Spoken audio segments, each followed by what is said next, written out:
Oh, hey there, landlubber. My name's Captain Samuel Flint here on board the ship Nefarious. We're stuck here in dock during quarantine. You guys are all dealing with scurvy of some kind or something. So while we're stuck here, I was asked if I would be so kind as to create some kind of informative thing for kids. Sorry, kids, I'm not really great with children, if I'm being honest, but while we're on that topic, hey kids, if you want to join my crew, we're always looking for young whippersnappers that can carry a bucket, use a mop, maybe whack an occasional rat with a mallet. That sort of thing is really helpful on board the ship so that we don't have to do it. But anyway, so I've been asked to do this informative thing for kids. I don't really know how this works, so let's just do it.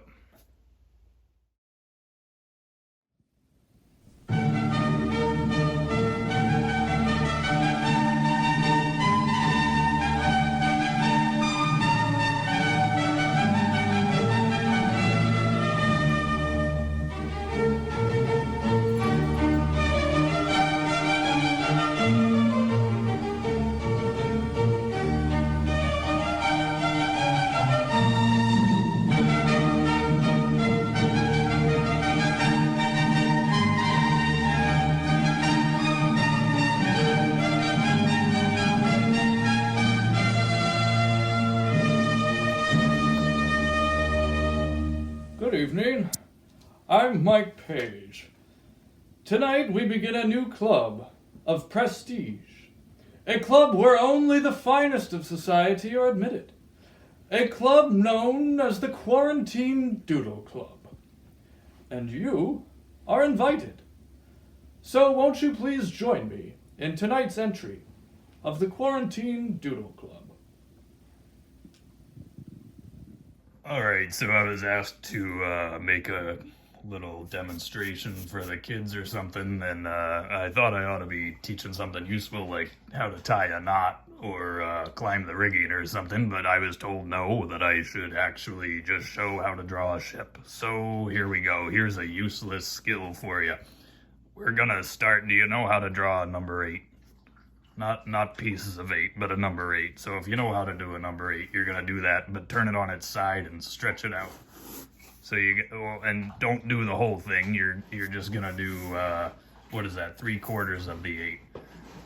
Once you got that, you're gonna go to the tallest part here of this part, and we're gonna swing a quick line down. Now that's gonna be our bow. The bow is the front of the boat. Then we're gonna come to the stern over here, and we're gonna kick a line down, and we're gonna come to the very end here and kick a line down. And now we can make our water line. Now, I didn't quite complete that line, so I'm gonna go fix that. Now, what we have here is a little dinghy. If you wanted to make a little rowboat or something, you can put an oar lock here. It would just be a little letter U there, and then you'd have your oar sticking out. And you can make some lines running parallel to this first curve. And these would be the planks on the side of the hull.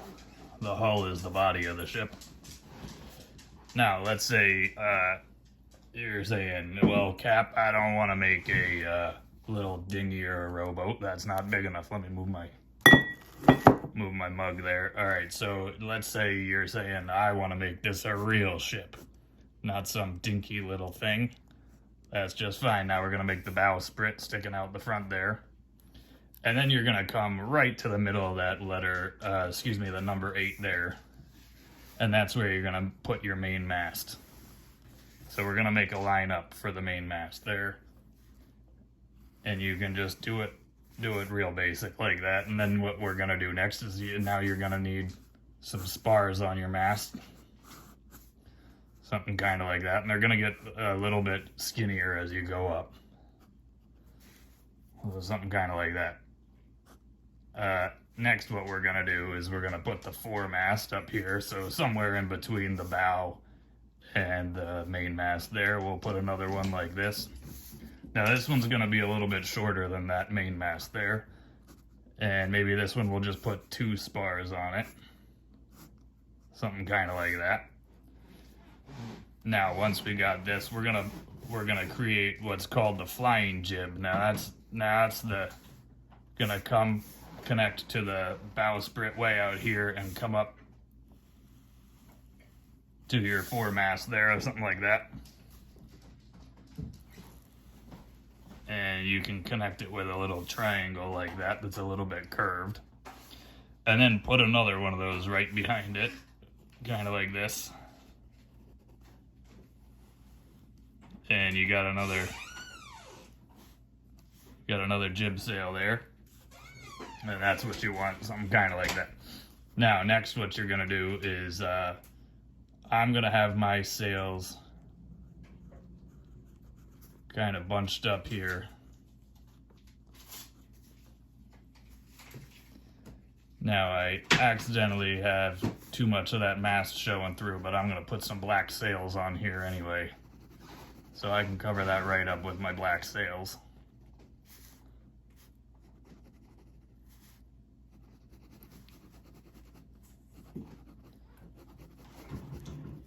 Alright, so there we go.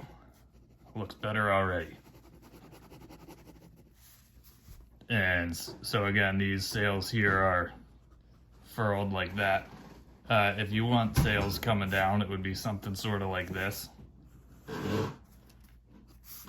Sorry, you're hearing all kinds of noises from my ship right now. I swear it's not me tooting. It's just me ship. Now you're gonna want your spars sticking out slightly from the edges of the sails. And maybe we'll furl this one as well.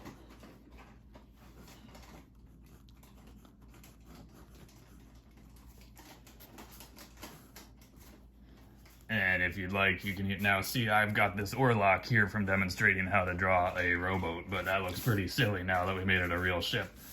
But what I can do here is we can make another smaller mast back here at the aft part of the ship.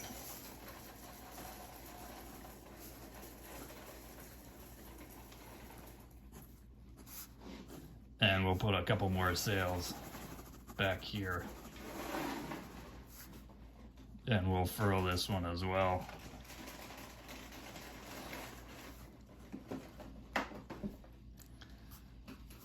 And then we can kind of, you can either fill that in there if you want, or you could even have a raised deck back there. It's your call, really, what you want to do. Let me see if I can make a raised deck back here that comes along like that. Then you would want a raised portion here as well.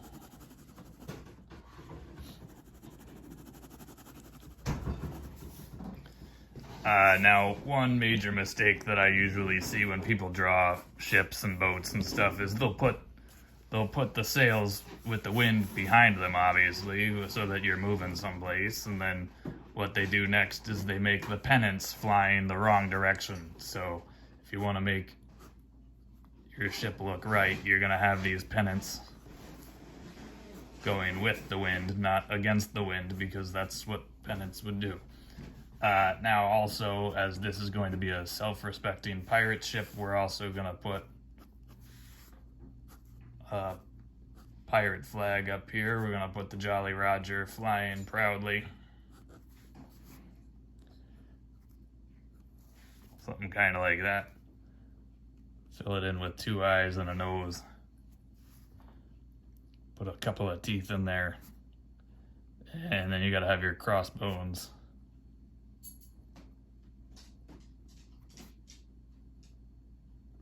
Something kind of like that. I hope this is helpful for you guys. I don't know how you guys are following along inside of this little box that this thing's being filmed in, but I've been told that it works for you, so hopefully you can watch it on your own box and it still works. I don't know. This is all new to me. So there we go. Now that we have this and we got our water line, now we're going to want some more water behind it. You can decide what the weather's like. I prefer nice weather for my ship when I'm sailing, but that's not always the case, so you could always put some clouds rolling in here if you wanted. You can decide if they're stratus or cumulonimbus and what your sailing conditions are going to be.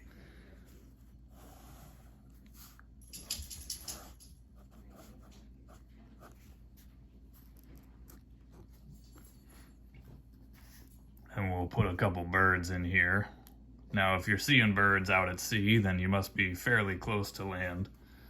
Unless you see an albatross, those things can go for, I don't even know how far out they go, but I've seen them before when I'm way out at sea, so those guys can really fly. Huge birds too. You never want to kill one. That's bad luck.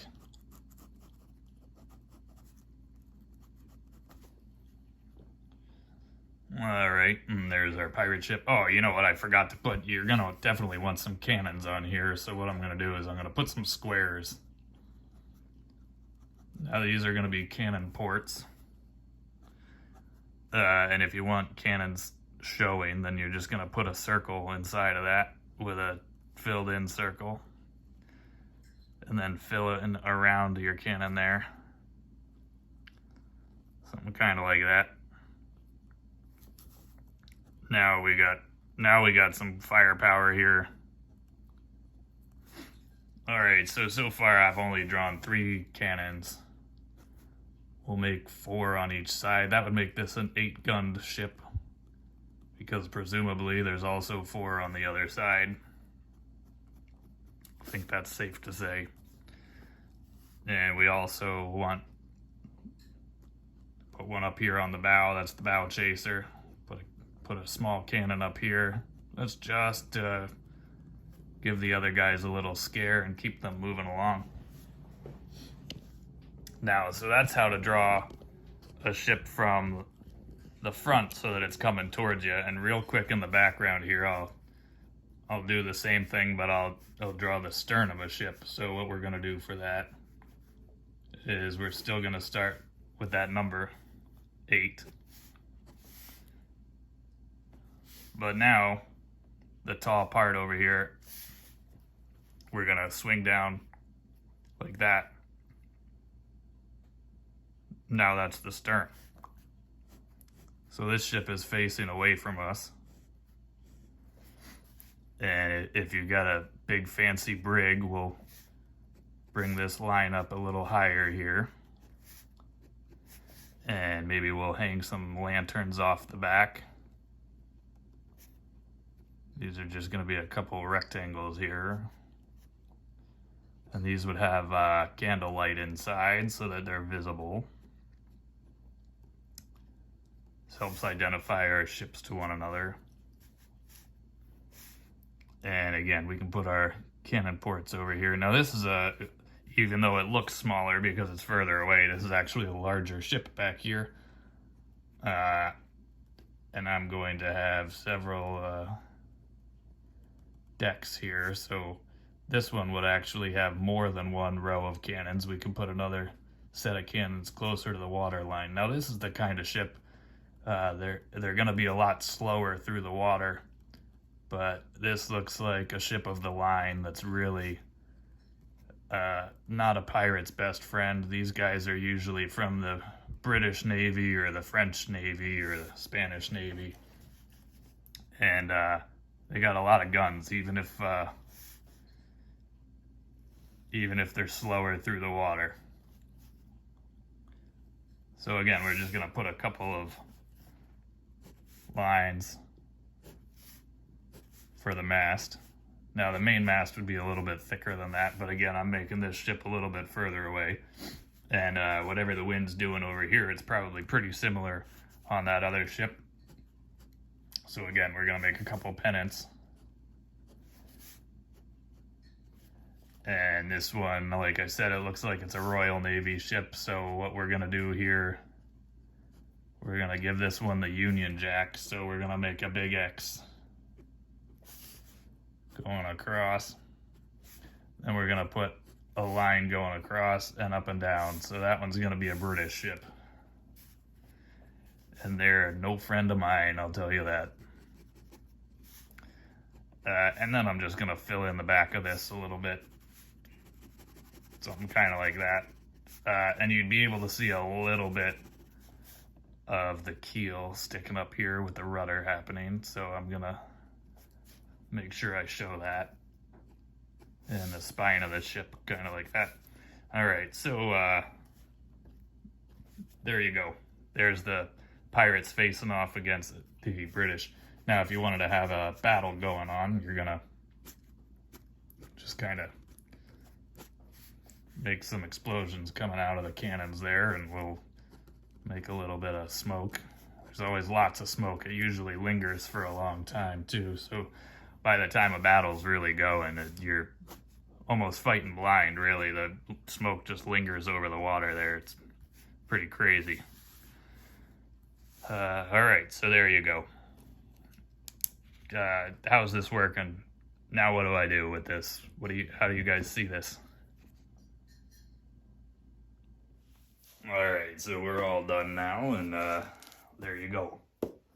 There's our ship, the Nefarious, there, and that there would be the evil British Empire. But don't you worry, the Nefarious wins this one, and I know, because I lived to see the end of it, and I know how this story goes. So go Nefarious, yay us. There we go. We really nailed that victory. That was a good one. A good day for the Nefarious, for sure.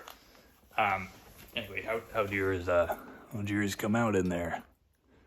I don't get it. They said you guys were in this thing somehow. That I don't know how that works exactly. I can't make heads or tails of this.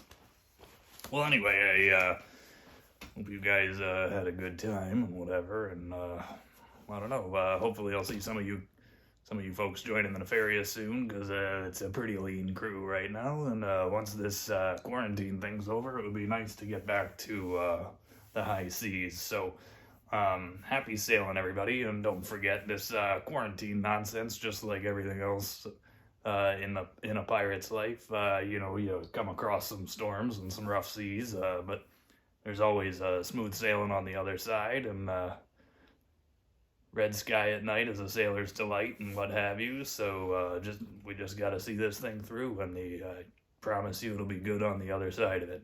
Alrighty. Take care, everybody, and see you on the Nefarious.